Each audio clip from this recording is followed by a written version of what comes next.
तो जिसकी जिह्वा पे नाम है, कानों में सत्संग है, वो परम पद का अधिकारी हो ही जाता है। बस सत्संग में प्राप्त ज्ञान का प्रयोग किया जाए।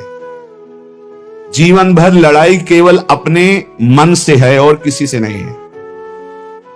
मन को जिसने अपना चेला बना लिया वही जगत गुरु, मन को जिसने अपना मित्र बना लिया वही बलवान। मित्र कैसा मन? जो भगवत सन्मुख, भगवत अनुकूल मन है वो मित्र है, और जो भगवत प्रतिकूल, भगवत विमुख है वो शत्रु है, वो नाश कर देगा शत्रु की तरह। हमें किसी और से दोस्ती या लड़ाई नहीं करनी, हमें अपने मन से लड़ाई और अपने मन से दोस्ती करनी। असदगामी मन से वैर, तू चल के दिखा मुझे गलत मार्ग में, नहीं जाऊंगा, प्राण दे सकता हूं पर नहीं जाऊंगा, भूल न दे कुमारक पाऊं। और सतमार्ग की तरफ तो इस मन को हम मित्र की तरह दुलार करते हैं। साधक को किसी और से न मित्रता करने की जरूरत है और न लड़ाई करने की जरूरत। भरपूर लड़ाई के लिए हमारे पास सामग्री है, मन है, इंद्रिया है, और दोस्ती के लिए भी ये है। अगर ये दोस्त बन गई तो परम पद में पहुंचा देंगे, और अगर शत्रुता कर बैठे और फिर उनके अनुसार चल गए तो नरक पहुंचा देंगे, जेल पहुंचा देंगे, दुर्गति कर देंगे। भाई इस संसार में तांडव मचाए हुए है काम। देख रहे हैं अपनी सूक्ष्म दृष्टि से श्रीपाद प्रबोधानंद जी महाराज, इस संसार में तांडव मचाए है काम। चाहे कोई भी हो, पशु पक्षी, कोई भी मनुष्य, कोई भी शरीरधारी हो, जो राम का नहीं तो उसके ऊपर शासन काम का ही है, जो श्याम का नहीं तो काम का ही शासन है। देख लो अंदर से, हर चेष्टा कामना से युक्त होगी। जिसके हृदय में काम है वो लोक लज्जा का त्याग करके क्या नहीं कर सकता, अर्थात बड़े से बड़ा पाप कर सकता है। जिसको काम ने परास्त कर दिया है उसके ऊपर गुरु के वचन भी काम नहीं करते, शास्त्र कृपा भी उसके ऊपर से हट जाती है। तत्शक्तम शास्त्र गुरुवादिक मह किमप्यत्र रोधुम न शक्तम। फिर और कौन है जो बचा ले? ये दो ही हैं जो बचा सकते हैं, गुरु वाक्य और शास्त्र। और जो काम से युक्त होकर धर्म लज्जा का त्याग करके मनमानी आचरण करता है उसके ऊपर गुरु वाक्य काम नहीं करते, उसके ऊपर शास्त्र कृपा अपनी हटा लेता, अर्थात उसको नास्तिकता आ जाएगी, उस शास्त्र की बात ही नहीं मानेगा। बोले अब फिर इसका उद्धार कैसे हो सकता है? अब तो नाश पक्का है। यदि तुम्हें मरने से भय लगता है तो वो मृत्यु भयावह नहीं होती जो भगवान में अर्पित चित्त होकर के होती है। मरने से भी ज्यादा भय है ये काम जो नष्ट कर रहा है, इससे बचने की चेष्टा करो। ये काम सर्वनाश कर रहा है। यदि तुम्हें अपनी निंदा और अपनी दुर्गति और अपने नाना प्रकार के कष्टों से बचना है तो सबसे भयानक शत्रु है ये काम जो विश्व में तांडव करके सबका नाश कर रहा है। इससे बचा लो अपने आप को। शरीर को बलात् हटा लो काम क्रीड़ा से। क्या करूं, मेरे में बल नहीं रह गया तो बरहा पीड़ाद्य भावम तदनुभव हठात प्रोहि वृंदावनेंगम। जहां मोर मुकुटधारी भगवान श्री कृष्ण का एक छत्र शासन है, आ जाओ ब्रज 84 कोष में, यहां की यात्रा करो, यहां परिक्रमा लगाओ, यहां के कुंडों में स्नान करो, और यहां आद्य भाव, मधुर भाव, श्रृंगार भाव की स्थापना है, उसमें रसिक जन डूबे हुए हैं, उन रसिकों का संग करो। तो आद्य भाव, श्रृंगार भाव से काम भाव का नाश हो जाता है। जैसे रास पंचाध्यायी की फलश्रुति में है कि भागवत की रास पंचाध्यायी यदि 12 बजे रात्रि की जाए रोज नियम से तो काम विजयी हो जाएगा। ऐसा अपने लोगों ने बहुत काल तक पीछे। और श्रीमद चतुरासी जी का यदि रोज पाठ किया जाए नियम से तो धीरे धीरे काम पर शासन, भौजल निधि को नाव, काम पावक को पानी, धीरे धीरे सहत सहत बाढ़े भगति। ये नहीं कि 4 पाठ किए देखा काम है कि नहीं है। दूरी बनाकर असत दर्शन, असत भाषण, असत चेष्टा से, और यदि चतुरासी जी का पाठ हो, रास पंचाध्यायी का पाठ हो, नाम जपने का अभ्यास हो, तो हम फिर काम पर विजय प्राप्त कर सकते हैं। मोर मुकुटधारी भगवान श्री कृष्ण की इस लीला भूमि का प्रभाव है कि यदि रज सेवन किया जाए, रसिकों का संग किया जाए, भगवत पावन चरित्र सुने जाए तो आंसू बहने लगते हैं। द्रवित हृदय भगवदानंद की उत्पत्ति। फिर कहां काम का फिर राज्य। जहां राम तहां काम नहीं, और जहां काम नहीं राम। जहां काम है वहां भगवत चिंतन कहां, जहां भगवत चिंतन है वहां काम कहां। इसलिए श्रीपाद कह रहे हैं यदि अपने ऊपर कृपा करना है तो आ जाओ एक बार वृंदावन, यहां दर्शन करो, यहां बैठकर सत्संग सुनो, निश्चित तुम्हारा परिवर्तन होगा। एक केवल है काम जो अंधों में भी बड़ा अंधा बना देता है। इसलिए उपासक, इस काम वृत्ति से बचो, नहीं तो अंधा कर देगा, ये नाश कर देगा। चाहे जितना आप दूसरे को उपदेश कर लो या उपदेश सुन लो, जब तक भजन नहीं करोगे इससे नहीं बच सकते। श्री हरिवंश नाम बल लहो, अपने मन भाई सब कहो, रहो शरण हरिवंश की। नाम, जितना नाम उतने प्रेम, जहां प्रेम वहां काम नहीं। प्रेम मूल्य नाम है, प्रेमी रसिक जपत या नाम, प्रेम मगन निज बन विश्राम। साफ बात है, कोई मिलावट नहीं। जितना नाम जप करोगे उतने ही बलशाली बनोगे, उतने ही काम से युद्ध कर सकते हो। अगर नाम का प्रभाव देखना है तो देखो ठाकुर हरिदास जी में महामंत्र का उच्च स्वर से कीर्तन करते हैं लाखों की संख्या में। 9 युवती वैश्या आकर परास्त करना चाहती, खुद परास्त हो गई 3 दिन में। एक भी वृत्ति दूषित नहीं कर पाई। ये नाम की महिमा। ये काम सीधे पहले बुद्धि को जकड़ता है। निर्णायक है बुद्धि, निर्णय करने वाली। इसे अंधा कर देता है, समस्त दिशाओं में उसे कुछ नहीं दिखाई देता है। इसलिए इस काम से बचो। ये जब काम में प्रतिकूलता आती है तो तेज क्रोधो उपैति चांद तमसी, ये और अंधा बना देने वाला क्रोध प्रकट कर देता है। फिर वो हिंसा आदि दोष, नाना प्रकार की ऐसी वृत्तियां आ जाती हैं जिससे वो दुर्गति ही होती है, बंधन ही प्राप्त होता है। आए लोभा शोभयत मनो निर्वधि, हर समय लोभ, कभी काम, अपूर्ति में क्रोध, पूर्ति में लोभ, ये हमारी चित्त वृत्ति को मथे डाल रहा है। मेरी कैसे दुर्गति रोकी जाए? यदि अब तुमसे कुछ नहीं बन पा रहा है, अब तुमसे कोई साधना नहीं बनेगी, तो अपने शरीर को बलपूर्वक डाल दो इस वृंदावन में, पड़ा रहे, अब इसी में मरूंगा। आमरण वृंदावन वास का नियम ले ले, तू परम पद का अधिकारी हो जाएगा। श्रीपाद कह रहे ध्रुव मतो, संशय मत करना, जिसका शरीर वृंदावन में छूटता है वो भगवत प्राप्त होता है। ये धाम का जयहा मिहांगम हठात, अपने अंगों को डाल दो वृंदावन में। नहीं, अब नहीं जाऊंगा, बहुत पाप की नीच आदमी हूं, कोई साधना नहीं बननी, बस धाम में पड़ा रहूंगा, यही शरीर छोड़ूंगा, रसिकों की जूठन खाऊंगा। कैसी महिमा यहां के ब्रजवासियों की है। कल एक प्रसंग में रास्ते पे जो हमारे वृंदावन के महामहिम सोहनी लगाने वाले जन हैं, उनसे वो पूछ, दोनों ने कहा कि हम इतने सौभाग्य का वर्णन करते हैं अपने, मुझे वृंदावन की गलियों में सोहनी लगाने को मिलता है और यहां सफाई करता हूं। वो आंसू आ गए और उन्होंने कहा कि अगर मुझे किशोरी जी पुनर्जन्म दे तो या तो यही सेवा दें, अगर ये अधिकार ना समझे मुझे तो मुझे कोई वृक्ष बना दे और मेरे नीचे बैठकर कोई महात्मा भजन करेगा, मैं कृतार्थ हो जाऊंगा। वृंदावन की सोहनी लगाने वाले उनकी इसीलिए कहा है हरिराम व्यास जी ने, व्यास रसिकते बड़े ब्रजते अनत न जाए, वृंदावन के स्वपच लो जूठन मांगे। कैसे उनके भाव, और जब अपनी वाणी विराम करते हैं तो कहते हैं जय वृंदावन, एकदम हृदय उनके चरणों में बार बार ले हुए। तो हमने हजारों बार उनकी महिमा देखी है, पर हर बार एक नया स्वाद मिलता है। आप इनको क्या समझते हो जो वृंदावन की नाली साफ करते हैं, वृंदावन की सोहनी? ये परमहंस है, इनका चरणोदक प्रियालाल का प्रेम प्रदान करेगा, इनका आशीर्वाद बिहारी बिहारी से मिला देगा। सच्ची बात कहते, सच्ची बात कहते। 20-25 वर्ष पहले की बात है, एक माई और ठेलिया में जब वो ना जो ब्रज की रज और सब डाल करके जाए, बिहारी जी का पद गाती हुई जा रही थी, तो चरण छुए, जा बाबा तो राधा रानी।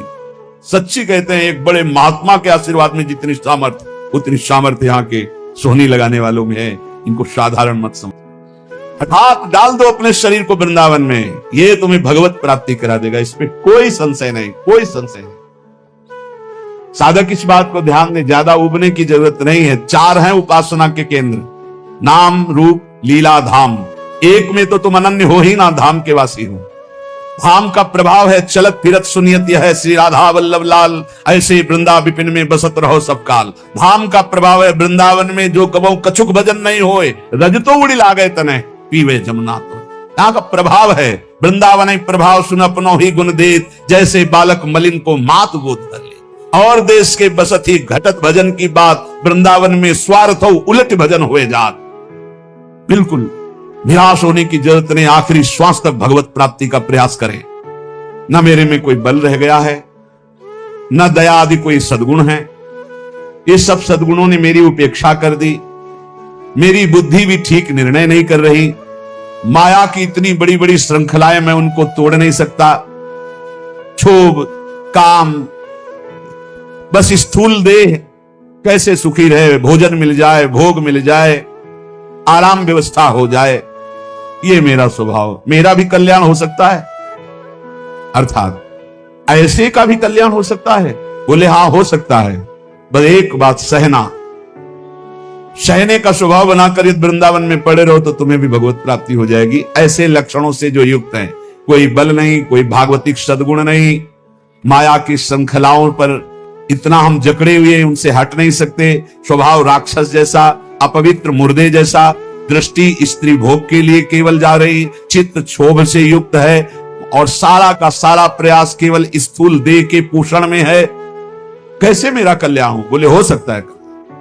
इस पृथ्वी में भूतल में विराजमान जो वृंदावन है, आ जाओ वृंदावन, और श्याम हम सहना कर ही वृंदावन है। हम सहनशील होकर, भागना नहीं, कुछ भी हो जाए, पड़े रहना, वृंदावन को पकड़े रहना, तुम्हें भगवत प्राप्ति हो जाए। श्रीपाद हृदय की अपनी बात कह रहे हैं, धाम की महिमा देखकर पक्का विश्वास करो। और धन्य भाग हैं जो ऐसे वृंदावन वास कर रहे हैं। हम काम, क्रोध, लोभ, मोह, मद, मत्सर इनको नहीं परास्त कर पा रहे तो नहीं, कोई बात नहीं, लेकिन हम हरि के हैं। आखिरी श्वास तक हम इनसे लड़ते रहेंगे। योद्धा भी हरि के हैं और हम भी हरि के हैं। हम परास्त होते हुए भी चलेंगे तो हरि की ही तरफ चलेंगे। चित्ती स्वभाव, शूरवीर स्वभाव, एक कायर प्रमादी स्वभाव नहीं। कहीं भी कायर प्रमादी स्वभाव सफल नहीं होता, ना लोक में ना परलोक में। गायन राधा मुरलीधरयो सुंदरम केली वृंदम, इसका नशा होना चाहिए। कई बार ऐसे आनंद की उत्पत्ति होती, गाते गाते चिल्ला चिल्ला कर रोने का मन। एक बार पूरी चतुरासी जी गा गए ऐसे, फिर मानसिक चतुरासी ने शुरू की। पूरी अक्षर अक्षर जोई जोई प्यारों से लेके आज वह देखिए तो प्यारी। फिर मन में तसल्ली नहीं हुई, फिर उल्टा शुरू की। आज वह देखिए तो प्यारी रंग भरी, इधर से शारदय मांगनी मान नागरता वृषभानंदिनी मधुर कर, पूरी एकाग्रता। चुके तो पदे में नहीं पहुंच पाओगे। अब देखो मन कहां जाता है, पौने 2 घंटा के लिए फंस गया। मानसिक आराम से चतुरासी करने पर पौने 2 घंटे, अब फंस गया। अगर थोड़ा भी जाएगा तो चुक हो जाएगी। कौन सा पद निकल गया आप नहीं जान पाओगे। हम पद नहीं, हर पंक्ति को देखना है, हर अक्षर को देखना है। ऐसे मना स्थिति को फांसा जाता है प्रभु में, मंत्र में, नाम में, कीर्तन में, पद गायन में। जो केली वृंद का गान करता है उसके हृदय में जो अनुभवानंद प्रकट होता है, वो समस्त भोग विलासाओं का चिंतन ही खत्म कर देता है। सच्ची में चिंतन ही खत्म हो जाता है जगत का। आप गा करके तो देखिए चतुरासी जी, मनन करके तो देखिए चतुरासी जी। फिर हृदय में क्या होता है? बोले भोगों का चिंतन खत्म होके हा प्रिय श्यामाजू, हा श्याम सुंदर, ये निकलने लगता है। अब आपको लगे कि मेरे उद्धार में संशय है तो पड़े रहना वृंदावन में, आमरण वृंदावन का आश्रय लेना। धाम के प्रभाव से निश्चित परम मंगल भगवत प्राप्ति होती है। ये हमारा विश्वास, हमारे महापुरुषों के वचन, उन पर विश्वास करो। जैसे काशीनाथ भगवान शंकर सबको तारक मंत्र देकर काशी में मोक्ष प्रदान करते हैं, ऐसे वो हरि का नाम है। और हरि भी जिनका नाम जप करते हैं वो राधा, वो नाम इस श्रीधाम वृंदावन में सहचरिया अंतिम समय जीव के कान में प्रदान करती, जिससे वो भगवत प्राप्त हो जाता है। मृत्यु ये नहीं देखती है कि ये बालक है कि जवान है कि बूढ़ा है, उदार है कि कंजूस है, मूर्ख है कि ज्ञानी, सबके शरीर का नाश करती है। मृत्यु सुंदर से सुंदर, असुंदर से असुंदर, सबका नाश करती है। इसलिए पुण्य पुरुष वही है, हरिदास वही है, नाम जापक वही है, कीर्तनकार वही है, जो मृत्यु आने के पहले ही शरीर को छोड़ दे, शरीर का राख छोड़ दिया, देह रहित विदेह स्थिति। इतना नाम जप करो कि मृत्यु आने के पहले ही शरीर राख खत्म हो चुका है। संदेह मत करना हमारी बात में। मृत्यु लोक में जन्म लिए हो तो मरोगे, यहां जो पैदा हुआ वो मरेगा, चाहे कोई भी हो। इसलिए मरने के पहले स्थिति प्राप्त कर लो, नाम जप के द्वारा वो प्राप्त होगी। भगवान हलवा पूड़ी नाना प्रकार के पदार्थों के भूखे नहीं हैं। उनको केवल भाव चाहिए, भाव। भाव से ही वो भोग पाते हैं, भाव पर ही वो रीझते हैं, भाव से ही वो प्रकट हो जाते हैं। इसलिए भाव प्रकट होता है भजन से। जितना भजन करोगे उतना ही भाव। ये तुम्हारा जीवन एक रत्नों के समूह का संदूक है। खोल लो रतन। वो रतन है हर श्वास में नाम जप करना। ईश्वर अर्पण जीवन, नाम जप, तो एक से एक दिव्य ज्ञान के रतन, भक्ति के रतन स्थितियां आ जाएंगी। और यदि इन श्वास रूपी रत्नों को भोगों में नष्ट किया तो जिस आनंद के लिए मानव देह मिलेगा उससे वंचित रह जाओगे। मेरी बात मान लो, केवल ये मानव देह ही भगवत आनंद प्राप्ति के लिए, इसलिए कमर कस लो। ईश्वर के लिए कमर कसो। संसार से निराश हो जाओ। संतों का संग करके भावुक बनो और जगदीश्वर को तुम संभालो। सुमिरन, तो जगदीश्वर तुम्हें संभाल लेंगे। भावुक भक्त को भगवान अपनी गोद में रखते। वासना के कारण ही तुम्हें बार बार जन्म मरण मिला है। उपासना से नष्ट कर दो अपनी वासना को। विषय चिंतन करते हुए मरोगे तो घोर दुर्गति होगी। हरि चिंतन करते हुए मरोगे तो सदगति हो जाए। ईश्वर पर विश्वास रखो। हरि की कथा सुनो, धन्य हो जाओगे। हरि की कथा सुनने से प्रीति और नित्य नई नई भगवत चरणारविंद की तरफ बढ़ने की वृत्ति मिलती है। भगवान की प्राप्ति हो जाती है। जिस जगह पर रोज हरि कथा होती है वो महातीर्थ हो जाता है। इसलिए जहां कहीं भी हरि कथा हो रही हो, ऐसा सुनने को मिले तो दौड़कर आलस्य, निद्रा, स्वार्थ का त्याग करके हरि कथा में जाकर सबसे अपने को नीच समझ करके बैठो। सबसे अपने को नीच समझ करके जहां भगवत चर्चा सुनने को मिले दौड़ो। जहां जहां पीर की बात सुने खोजत तिन गैनम। जिस परमेश्वर ने तुम्हें यहां भेजा है, अखिल ब्रह्मांडों का वो स्वामी है। यदि मानव देह लेकर उसको प्राप्त नहीं किया तो तुम जानना अपना जीवन व्यर्थ चला गया। इसलिए मेरी बात मान लो, शाश्वत अशाश्वत का भेद जान जाओगे यदि नाम जप करोगे। ये जितनी भी कलाएं और विद्याएं प्रकट की जाती, सबका उद्देश्य केवल उदर भरण के लिए सीमित हो जाता है। इसलिए मैं उस ज्ञान को ज्ञान नहीं मानता जो केवल रुपया कमाने के लिए है। अगर ईश्वर को नहीं पहचाना, ईश्वर की प्राप्ति नहीं की, जीवन मुक्त नहीं हुए तो ये सब पेट भरने का धंधा है। समर्थ गुरु स्वामी रामदास। ये निरर्थक उदर भरण की विद्या ज्ञान विज्ञान है। पेट भरने का, देश संरक्षण का, भोग विलासिता का। पेट भरने की विद्या को सद्विद्या नहीं कहते। पेट भरने की विद्या को ज्ञान नहीं कहते। यदि तुम हाथ में मोक्ष चाहते हो तो हरिजू का नाम है ना, श्री हरि श्री हरि श्री हरि। अनीति, बहुत ध्यान से सुनो, रोंगटे खड़े हो जाएंगे ये बात सुन के। यदि तुम अनीति करोगे, अन्याय करोगे, पापाचरण करोगे, व्यभिचार करोगे और हरि नाम जप करोगे तो मैं कहता हूं नरक में गिरोगे, नरक का कीड़ा बनोगे। तुकाराम। गलती हो गई, संभाल कर चल रहे हैं, फिसल गए, नाम जप कर रहे हो, निकल जाओगे। लेकिन नाम हरि हरि पाप का नाश हो जाएगा। मनमानी पापाचरण कर रहे हैं, अनीति कर रहे हैं, अधर्म कर रहे हैं, पापाचरण कर रहे हैं, मनमानी भोग भोग रहे हैं और बोले हरि हरि हरि। तो कह रहे मैं कह रहा हूं, तुकाराम जी कह रहे हैं नरक गिरोगे, नरक में कीड़े बनोगे, नरक के कीड़े बनोगे। इसलिए होश में। मुंह काला कर दिया जाएगा, अंधेरा फैल जाएगा तुम्हारे हृदय में, मिटिया मेट हो जाओगे यदि हरि नाम लेकर पापाचरण का व्यापार बढ़ाया। ये भगवान की प्राप्ति के लिए है, इसके बल से पाप करना थोड़ी है। बहुत सावधानी की बात करें। स्वांग बनाने से भगवान मिलते हैं क्या? अरे निर्मल चित्त की पुकार से भगवान मिलते हैं। स्वांग बनाकर केवल पेट भरने का धंधा। अंत में केवल आह मिलेगी तुझे। तू क्या कहता है? तुझे अंत में केवल आह मिलेगी। अरे अंधे, तुझे अंत में केवल आह मिलेगी, हरि नहीं मिलेंगे। स्वांग बनाता है, नाटक करता है, केवल उदर पोषण के लिए नाम का प्रयोग करता है। पाप न हो, पाप बढ़ाता जा रहा है क्योंकि हरि नाम है ना। तुका कहता है नाम ही तप है, नाम ही दान है, नाम ही बड़ा अनुष्ठान है, नाम ही महातीर्थ है, नाम ही व्रत है, नाम ही सत्य है, नाम ही सुकृत है, नाम ही धर्म है, नाम ही कर्म है, नाम ही नित्य नियम है, नाम ही महायोग है, नाम ही यज्ञ है, नाम ही ध्यान है, नाम ही ज्ञान है, नाम ही श्रवण है, नाम ही मनन है, नाम ही निधिध्यासन, नाम कुलाचार, नाम विचार, नाम ही निर्धार, नाम के अतिरिक्त कोई नहीं। इसलिए मैं सबसे बड़ा धनी, मेरे पास नाम रूपी धन है। मेरी दृष्टि पांडुरंगा के मुख पे रहती है, इसीलिए सारे सुख मेरे पीछे लौटते रहते हैं। तुकाराम जी पकड़ो महापुरुषों की बारी। ये पंडरीनाथ हर समय मुझे सुख में नहलाते भिगोते रहते हैं। ए पांडुरंगा, तेरे से मिलने की त्वरा मेरे हृदय को खींचती रहती है, मैं हर समय पुकारता रहता हूं।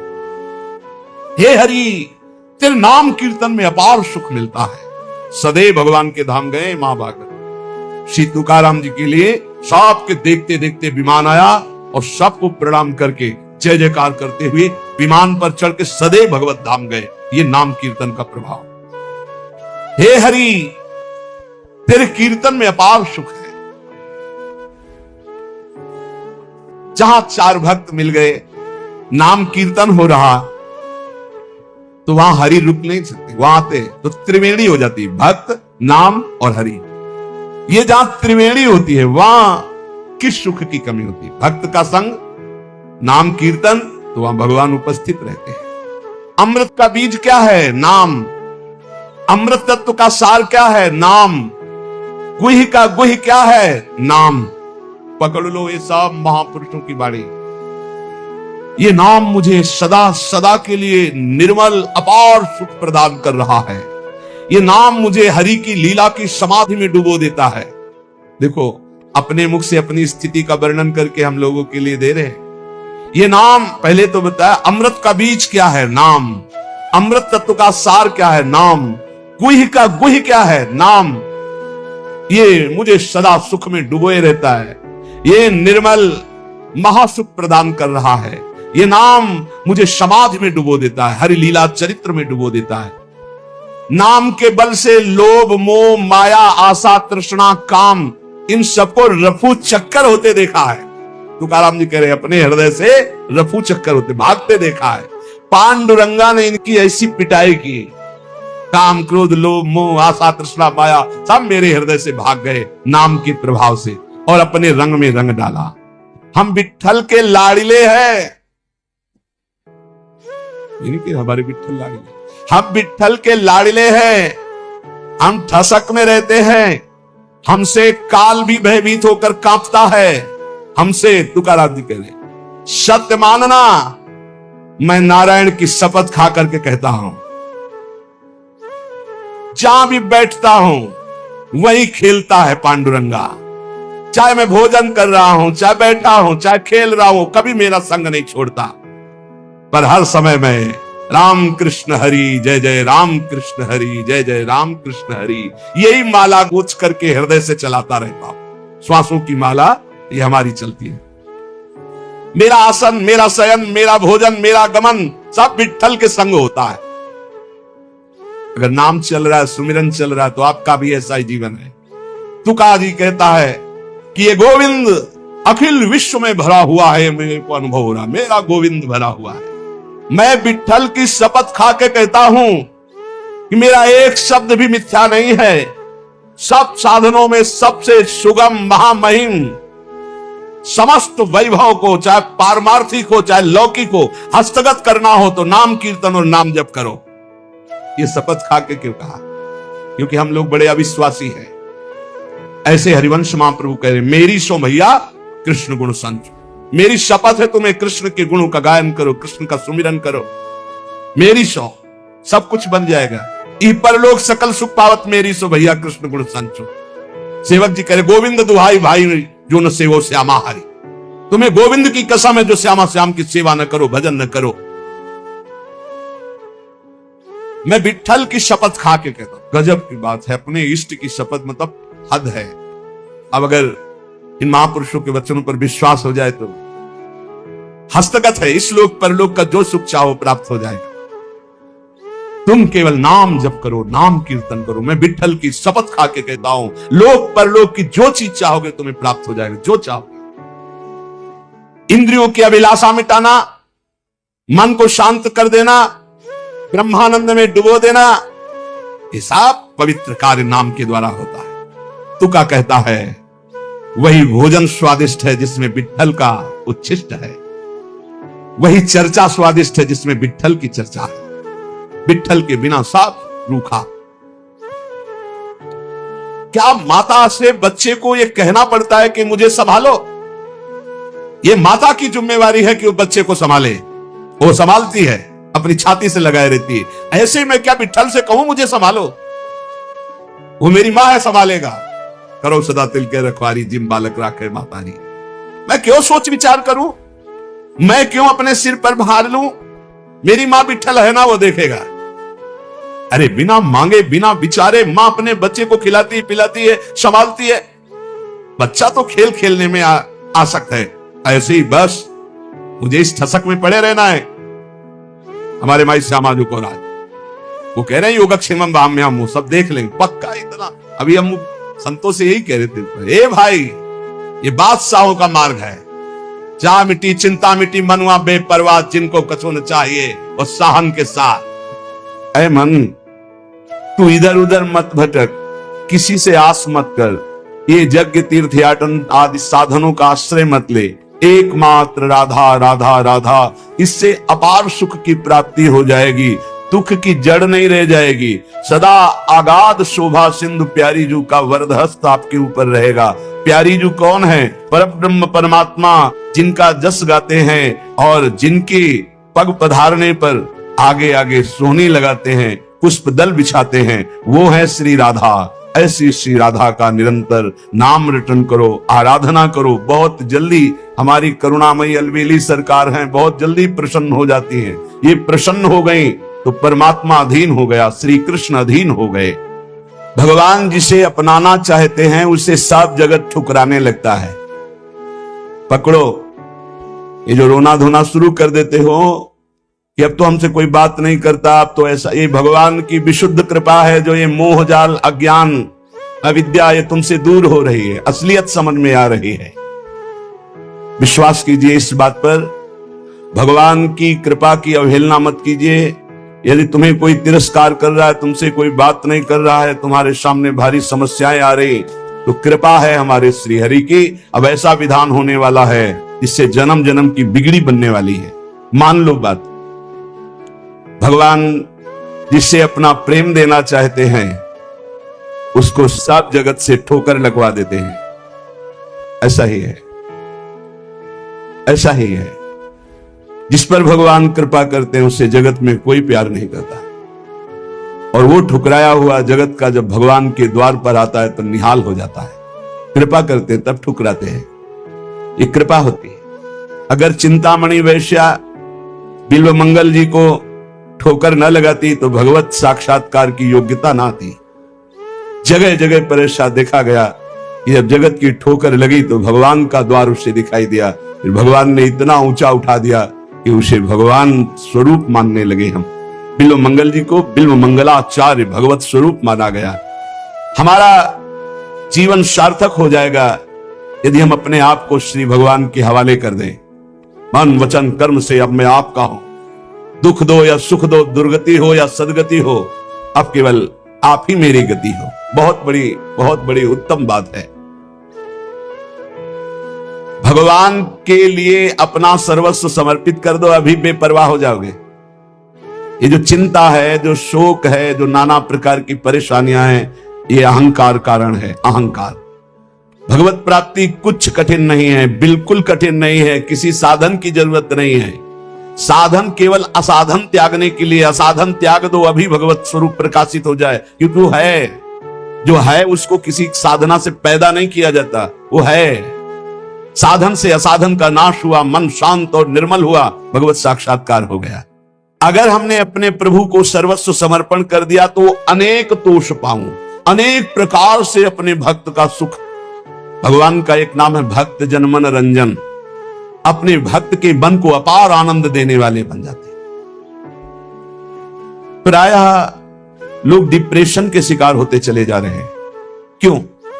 कल भी एक यहां बहुत परेशान है। डिप्रेशन है कि आप समझिए पहले, व्यर्थ का चिंतन, व्यर्थ की कल्पना, व्यर्थ का भय, व्यर्थ की घबराहट, कहीं ऐसा न हो जाए, कहीं ऐसा न हो जाए। क्यों ऐसा हो रहा है? पाप कर्म किए हैं, पाप कर्म किए हैं, अब उनके दंड का समय आ रहा है। तो सबसे पहले बुरी दशा आने के पहले बुद्धि बदली जाती है। जेहिका विधना दारुण दुख दीन, तेहिके मति पहले हरिलीन। सिद्धांत को समझो। और व्यर्थ की कल्पना, अगर उसी समय ये बात आने लगे पॉजिटिव, क्या होगा? भगवान मंगल करेंगे, अभी डिप्रेशन खत्म होना शुरू हो जाए। पहली बात, पाप नष्ट हुए बिना तुम्हारा मन निश्चिंत, निशोक, निर्भय नहीं होगा। प्यारे, दवाइयों से समय काट सकते हो, लेकिन पूर्ण स्वस्थ नहीं हो सकते। पूर्ण स्वस्थ तब होगे जब आपका मन निर्मल होगा, मन शांत होगा, मन पॉजिटिव चिंतन करेगा, सकारात्मक चिंतन करेगा। और वो तब होगा जब आप नाम जप करोगे, जब भगवान का भरोसा ले लोगे। तो बड़ी से बड़ी विपत्ति में भी अब क्या होगा?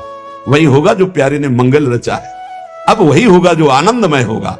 भगवान का दास के ये शोभा धारण किए हुए, जिसने अनंत ब्रह्मांडों का सृजन पलक झपकते कर दिया, हम उसके दास हैं। भूखे रहेंगे तो भी उसके दास हैं, छके रहेंगे तो भी उसके दास है, महलों में राखे चाहे झोपड़ी में बास दे, उसी के दास है। हम लोगों की ट्रेनिंग इसी बात की होती, कभी घी घना, कभी मुट्ठी भर चना, और कभी वो भी ना बना, तो भी जय हो, जय हो, वाह वाह। हमें क्या कहा जाता है? वाह वाह, वाह वाह, तुम्हारा जीवन वाह वाह, हर कदम हमारा आगे बढ़ेगा, वाह वाह, आगे बढ़ेगा।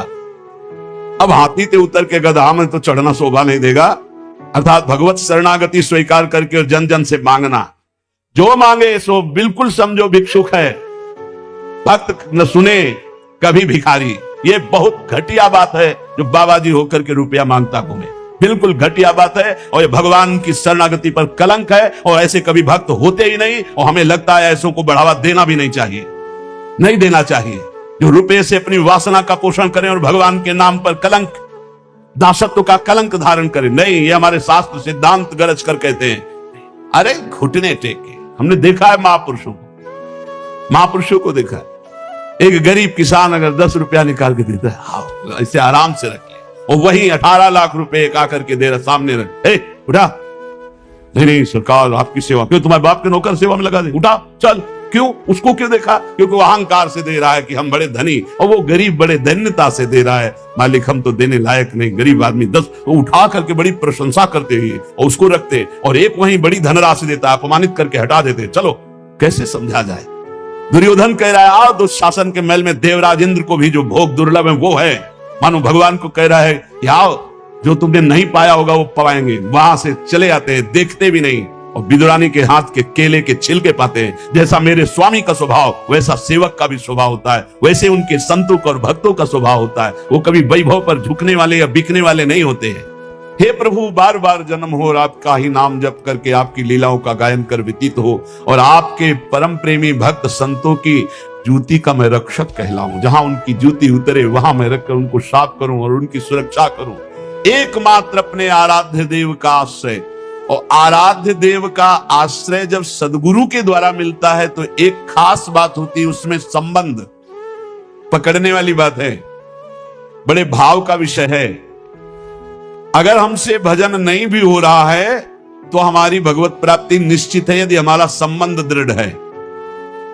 संबंध दृढ़, और संबंध दृढ़ है तो भजन हर श्वास होता है, किया नहीं जाता। जैसे शरीर से संबंध दृढ़ हो गया है तो शरीर का नाम कभी भजन करते हो ना कभी भूलते हैं, हर समय शरीर की स्मृति बनी रहती है। जितना भी व्यवहार होता है वो शरीर के लिए होता है, खान पान, देखना सुनना, भोगना कमाना, सब शरीर के लिए।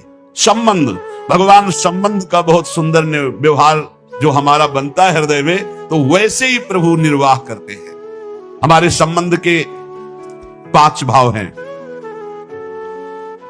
दास्य, सख्य, वात्सल्य, कांता, सहचर्य। शांत भाव तो समदर्शिता में ब्रह्म ज्ञान के अंदर भी रहता है, लेकिन जो सुखास्पद भाव है वो दास्य, सख्य, वात्सल्य, कांता और सहचरी। कांता गोपी भाव और सहचरी, इन भावों के द्वारा जो गुरुदेव हमें संबंध देते हैं उसमें दृढ़ रहना चाहिए। संबंध का निर्वाह प्रभु बहुत जोर से करते हैं।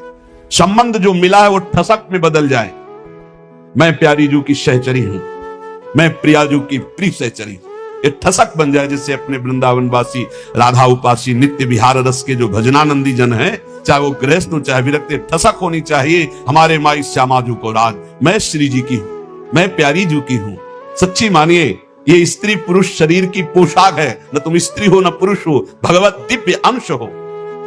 एक बार श्री श्रीनाथ जी को दूध पवा रहे थे, ठाकुर जी ने एक घूंट पिया दूध और कटोरा ऐसे हटाते हुए कहा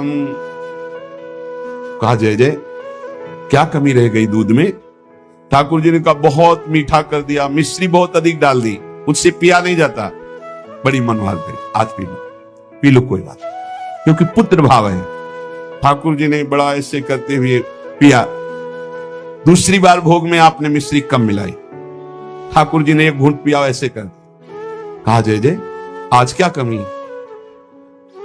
आप दूध तो एकदम सीठा कर दिया, फिर भी पी लो।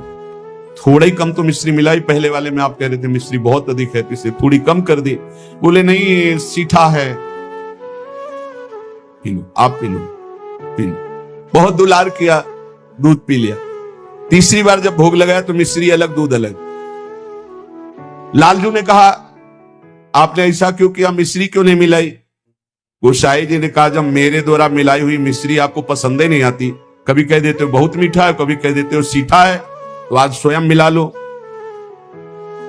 तो हंसकर कहा कि हम मिलाने लायक हैं, हम आपके बालक हैं, बालक मिलाना क्या जाने।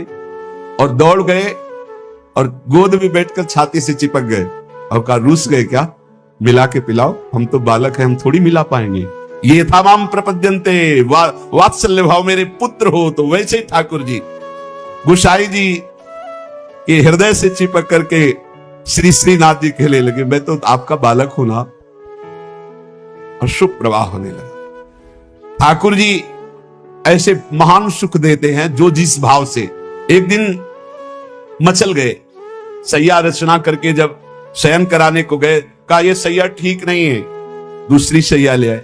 ये बिछौना ठीक नहीं है, दूसरा बिछौना ले आए। नहीं नहीं ये रंग मुझे पसंद नहीं, और रंग का बिछौना बिछा दिया।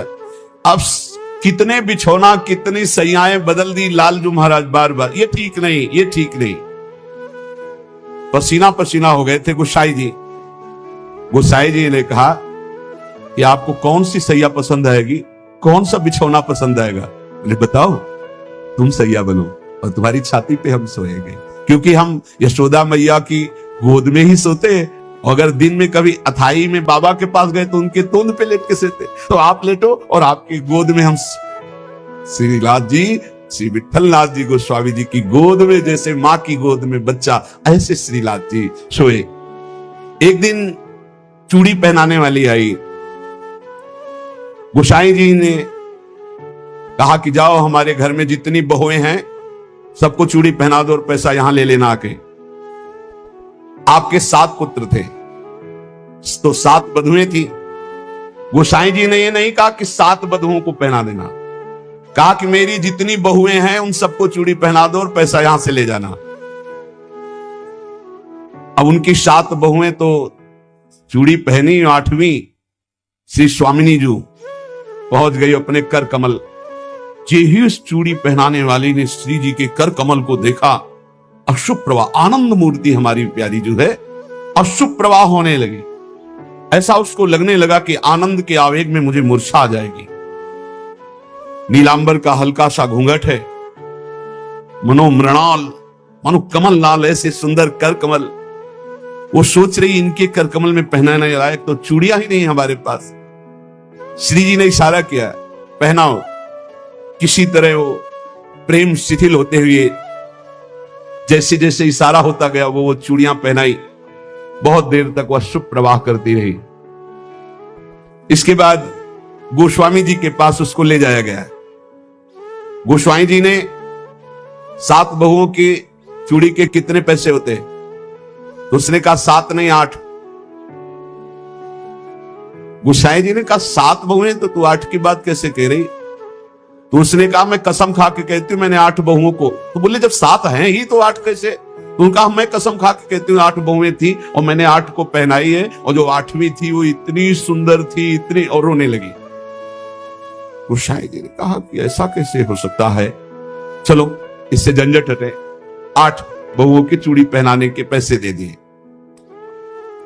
जब रात्रि में शयन किया तो श्री जी ने गोसाई जी से कहा कि उस चूड़ी वाली से क्यों झगड़ रहे थे? क्या आप प्रीतम लालजू को आप अपना पुत्र नहीं मानते? हाँ पुत्र तो है ही, वो हमारे मानने की क्या बात है? तो मैं कौन हूं? पुत्र बधू हुई कि नहीं? अगर आप कहते 7 बहुओं को पहना दो तो मैं कदापि नहीं जाती। आपने कहा मेरी सब बहुओं को पहना दो, तो 8वीं मैं हूं, मेरे ही धारण। श्री जी के इन वचनों को सुनकर गोसाई जी तत्काल उठे और बैठे बैठे रात भर रोते रहे कि लाडली जू कितनी कृपालु, कितना भाव स्वीकार करने वाली है। यहां एक बात ध्यान रखनी है कि गुरु प्रदत्त भाव के अनुसार, संबंध के अनुसार जब सेवा की जाती है तो बहुत जल्दी वो सेवा सिद्ध हो जाती है, आराध्य देव बात करने लगते हैं। भक्त की हर बात को प्रभु सुन रहे हैं। गोसाई जी ने कहा जाओ सब बहुओं को चूड़ी पहना दो, सुन रही ना श्री जी, इसीलिए चूड़ी पहनने गई। हमारा भाव दृढ़ होना चाहिए, भाव में कमी नहीं होनी चाहिए। जैसा हम भाव गुरु प्रदत्त करेंगे वैसा ही इष्ट देव अनुभव कराएंगे। जाकी रही भावना जैसी, प्रभु मूरत देखी तीन तैसी। एक अयोध्या में उमापति नाम के महापुरुष निवास करते थे। ये बहुत शास्त्रों के ज्ञाता और भजनानंदी महापुरुष थे। तो इनको अपने में भाव आता था कि मैं गुरु हूं राम लक्ष्मण भरत शत्रुघ्न का, ये मेरे पुत्र और शिष्य के समान है। तो ये जब मंदिर में जाते कनक भवन में, तो कनक बिहारी राम जी को ये माला खरीदते हो, पहन के जाते और अपना पहना हुआ माला देते कि राम जी को और लक्ष्मण जी को पहना दो, और सीता जी के लिए कहते कि आधा दरवाजा मोड़ दो, पर्दा कर दो, बहू है हमारी। ये रोज ऐसा करते। पुजारी वैसा ही कहते, जैसा ही कहते, क्योंकि महापुरुष थे उमापति जी। पर वैष्णव जन, संत जनों को अच्छा नहीं लगा कि भगवान को अपनी पहनी माला पहनाते हैं।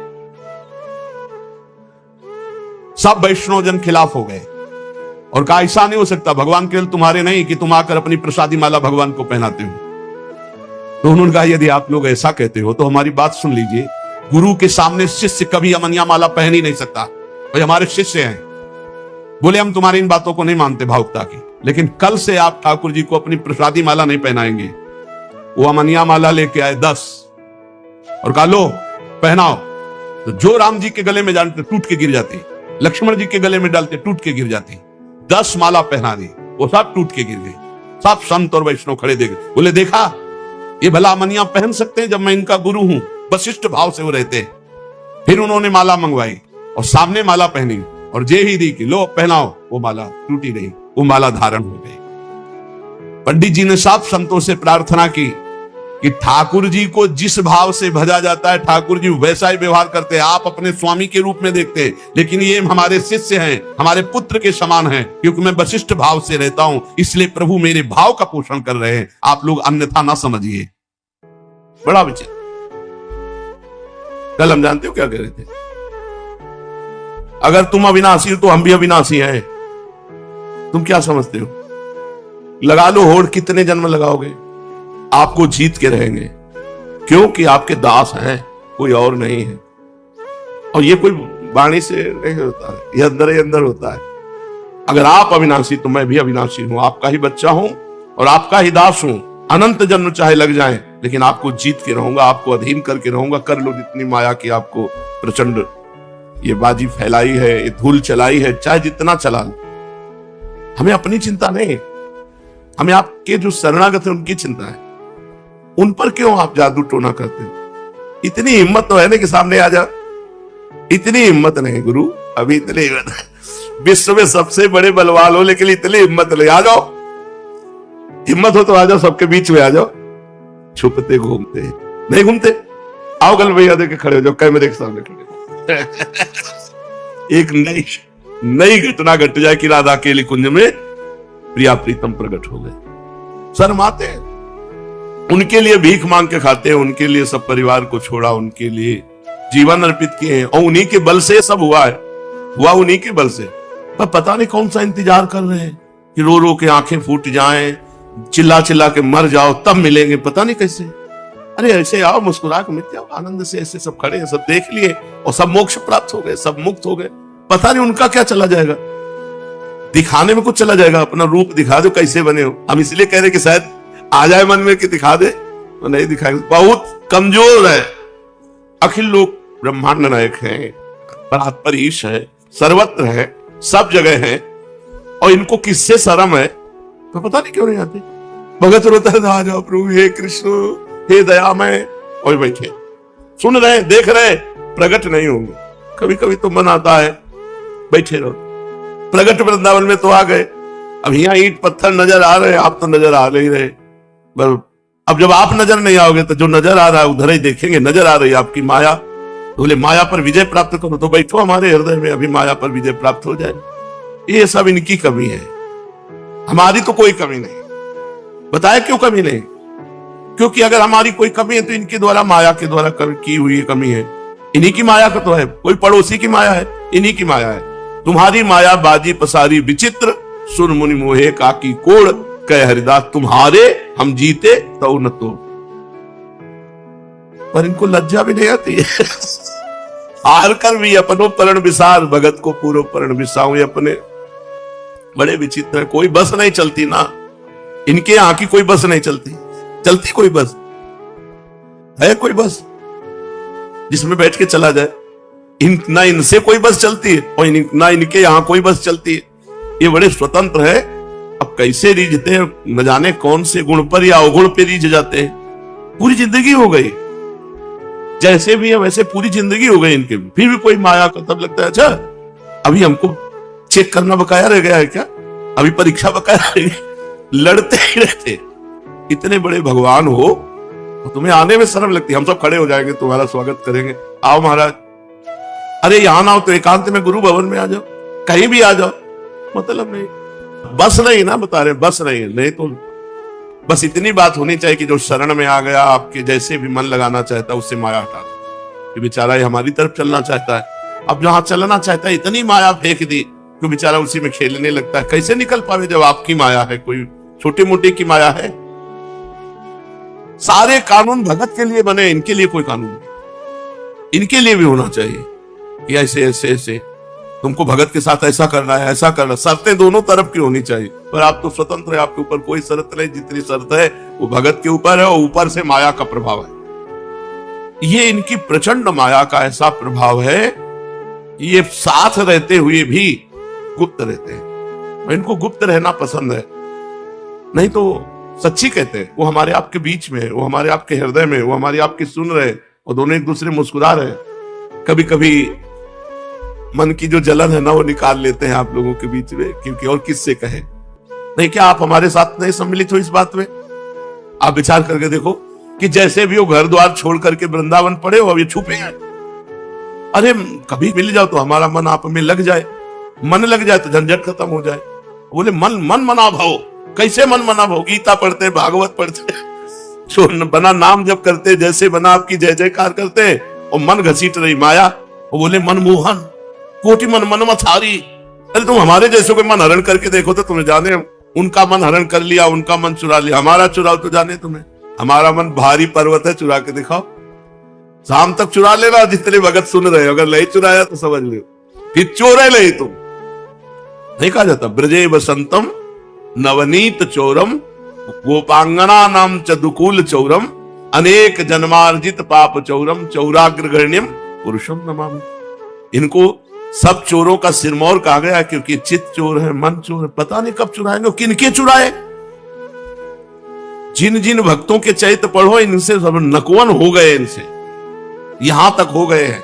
कभी कभी दुलार भी करते, ऐसा नहीं करते हैं, बस छुप छुप के करते हैं। ऐसा नहीं कि प्यार नहीं करते, पर देखो तो कुछ नहीं, बस ये है बड़े छुपा छुपी का खेल खेल रहे। क्या बताए, बहुत विचित्र दशा है। कहीं एकांत में मिले ना तो बैठ के बातें हो दो कि यार बताओ तुम समस्या क्या है तुम्हारी। हमारी तो समस्या तुम हो, तुम्हारी समस्या क्या है। हमारे पास जो कुछ है सब तुम्हारा दिया हुआ है, ज्ञान विज्ञान भक्ति जो भी दिया हुआ है।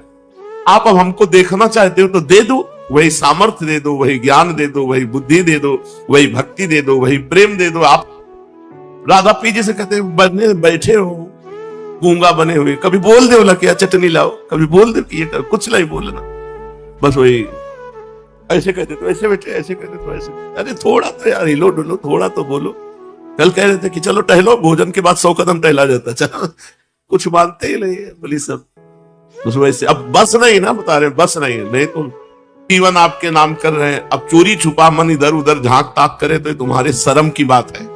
हमने तो सुहाग भर लिया तुम्हारे नाम का, अब तुम हमारी रक्षा करो पातिव्रत धर्म की। तुम हमारे पति हो, तुम हमारे प्रीतम हो, कि हमारा मन किसी और की तरफ न जाए।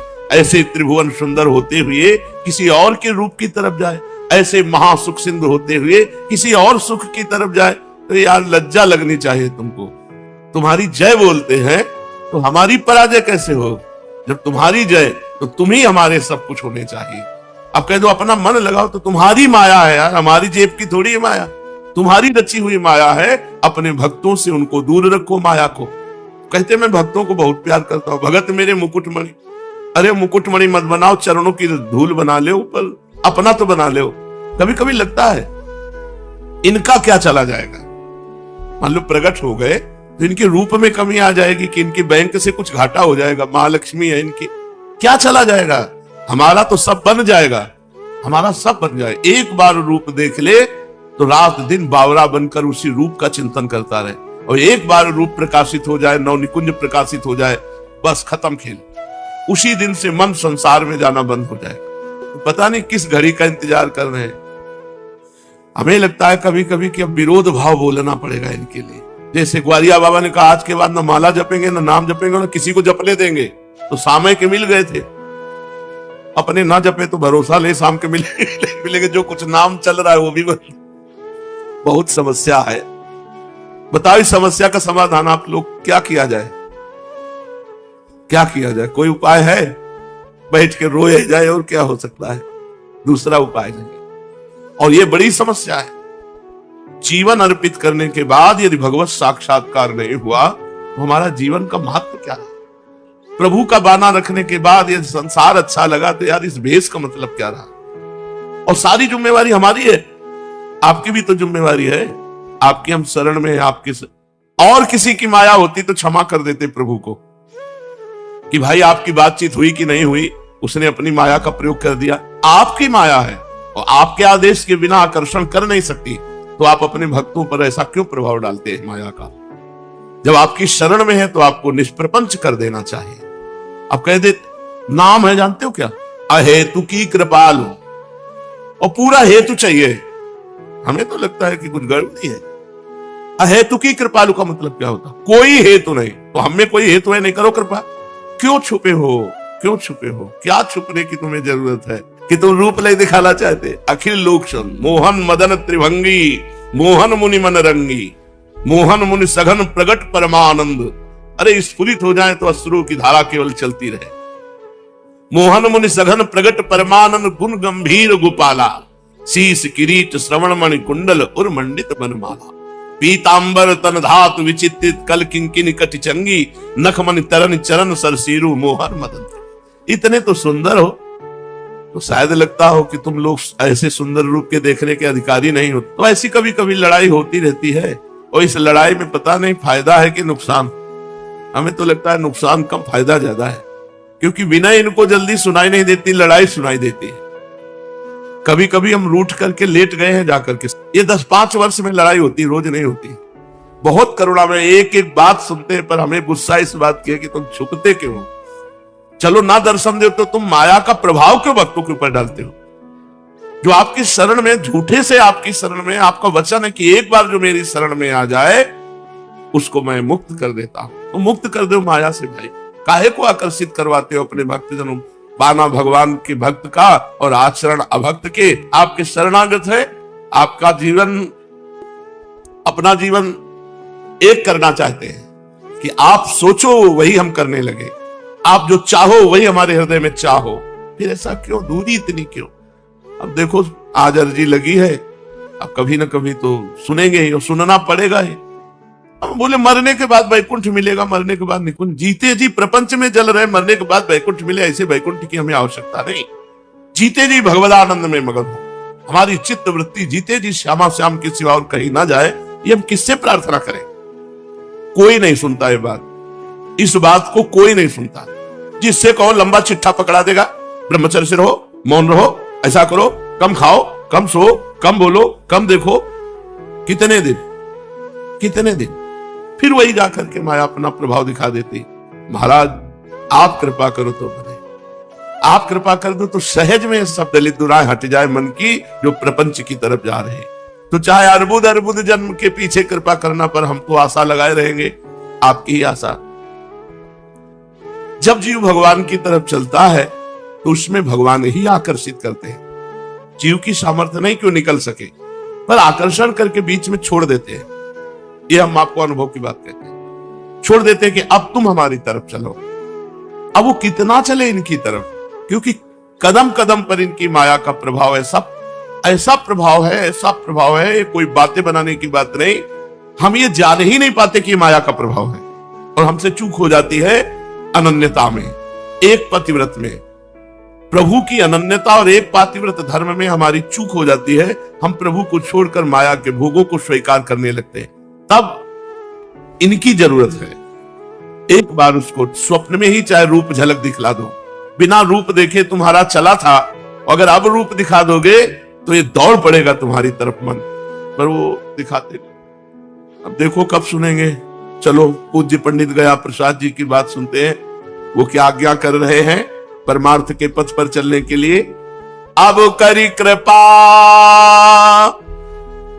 देहु बरेहु, निज पद सर सिज सहज सनेहु।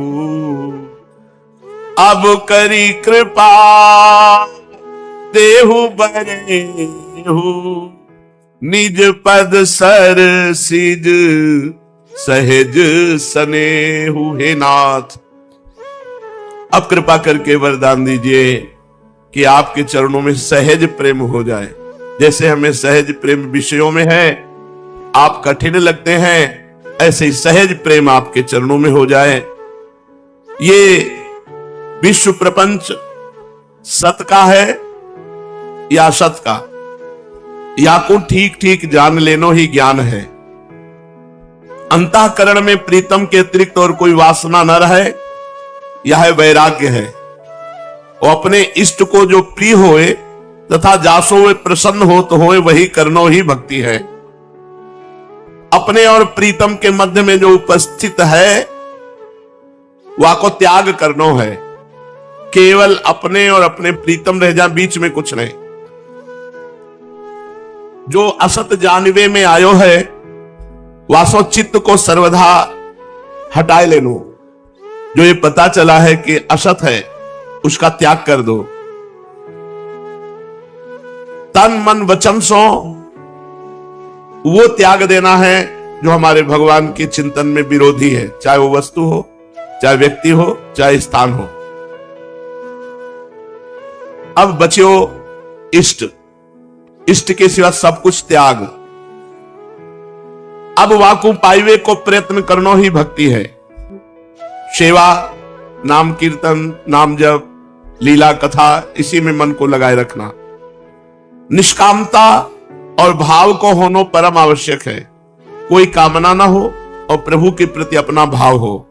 प्रीतम के सुखार्थ जो कियो जाए, वाही को सेवा कहे हैं।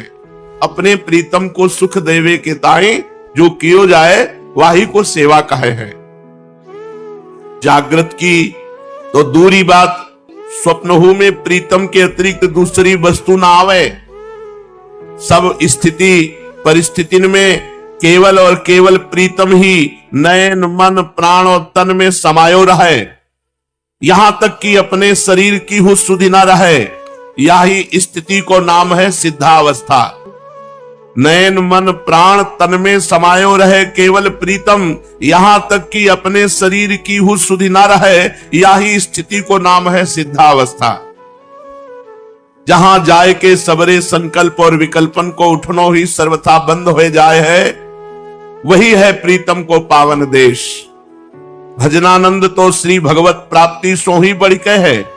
याही सो भजन को आनंद तो भजन करिबे वारे को अवश्य ही प्राप्त होए है। अब श्री भगवत प्राप्ति कब होए, अनुभूति कब होए, ये भगवत इच्छा पे निर्भर है। जब प्रभु चाहें तब होए, हम तो केवल उनको भजन करत है। देखो यही बात कह रहे, भरोसे पे गाड़ी चलेगी, छोड़ दो, जब मिलना हो तो मिल लेना महाराज। जब अब हम बातें कर रहे हैं, हमारे दिमाग में छाए हूं, सामने नहीं आएंगे। एक एक छोटी सी छोटी बात तक बता देते। राधा गोविंद इनको भ्रमण कराने गए थे, स्वप्न में बताया राधा गोविंद के पैर में चोट लगी। सुबह में कहा कोई चोट लगी क्या तुम्हारे? बोले हाँ बड़ा कांटा लग गया। वहां बता रहे थे राधा पीर महाराज, एक एक चीज पूरी। ऐसा नहीं कि वो केवल, पर वो पता नहीं कौन सी शर्म खा रहे हैं कि सामने प्रकट होके चलते नहीं, बोलते नहीं, तो कह रहे इस बात को उन्हीं के ऊपर छोड़ दो और भजन में लग। निंदा करिवे की का बात सुनना हो पाप है, सबरे अनर्थन को मूल है परदोष दर्शन। काहू सो विरोध घृणा बैर ये ना उत्पन्न हो पावे। बहिर्मुखता व्यवहार में अति दक्षता, जन संसर्ग में अभिरुचि, ये आत्मरति नहीं होने दे हैं। अवसर पे सावधान रहनो, यही साधक की साधना है। जिसे काम आया तो सावधान हो गए, क्रोध आया तो सावधान हो गए, यही साधना है हमारी। प्रेम प्राप्ति के ताई तीव्रतम वैराग्य, सतत इष्ट चिंतन, अभिमान और ममता को सर्वथा त्याग परम आवश्यक है। स्वार्थ में विवेक नहीं और लोभ में अवधि नहीं हुए हैं। अगर स्वार्थ बुद्धि रहेगी तो विवेक नहीं जागृत होगा, अगर भोगों में धन में लोभ बुद्धि रहेगी तो इसका कभी अंत नहीं, बढ़ता ही चला जाएगा। औषधि में पथ्य, प्रेम में तथ्य, व्रत में नियम की परम आवश्यकता है। अवस्था, शरीर, विद्या और वित्त, इसी में पूरी आसक्ति रहती है। शरीर की अवस्था का प्रभाव रहता है, शरीर में आसक्ति रहती है, और विद्या चतुरता में और रुपया पैसा में, इसी में आसक्ति रहती है। यदि वासना सत्कर्म में लगे तो सत वासना बने, यदि असत कर्म में लगे तो असत वासना बने। वासना को यदि विवेक पूर्वक व्यवहार किया जाए तो वह वासना हो उपासना बन जाए है। प्रमाद मत करो। अब देख लेंगे भगवान जो उनको देखना है, अब हमारे जो देखना है वो हम नहीं छोड़ेंगे। हमारा कर्तव्य है उनका नाम जप करना, उनके लिए रोना, उन्हीं से लड़ना, उन्हीं में शयन करना, उन्हीं में जगना, उनके सिवा कोई नहीं। वो देखें उनको क्या करना है, वो अपनी जिम्मेवारी संभालने में बड़े प्रवीण हैं। प्रमाद ना करें। जिससे हम ये बोले थे इसका मतलब थोड़ी कि अब हम छोड़ करके प्रमाद करने लगे, नहीं नहीं, प्रमाद नहीं करना। अपने हृदय के उद्गार उनको सुनाने हैं। अगर हमें गुस्सा आ रही है तो घर में अपने दरवाजे बंद करके कोई दूसरा ना सुनने पावे, अपने ठाकुर को सुनाना। पर प्यार उन्हीं से करना है, चिंतन उन्हीं से करना है, उन्हीं के चरणों में सोना है, उन्हीं के चरणों में जगना है, उन्हीं के चरणों में हर समय रहना है। प्रमाद करिवे में बहुत विलंब हो जाएगा। अगर प्रमाद कर दिया तो फिर भगवत प्राप्ति में विलंब हो जाएगा। राजसी प्रकृति तभी मानी जाएगी जब आप प्रमाद करोगे, भोगों में रुचि रखोगे।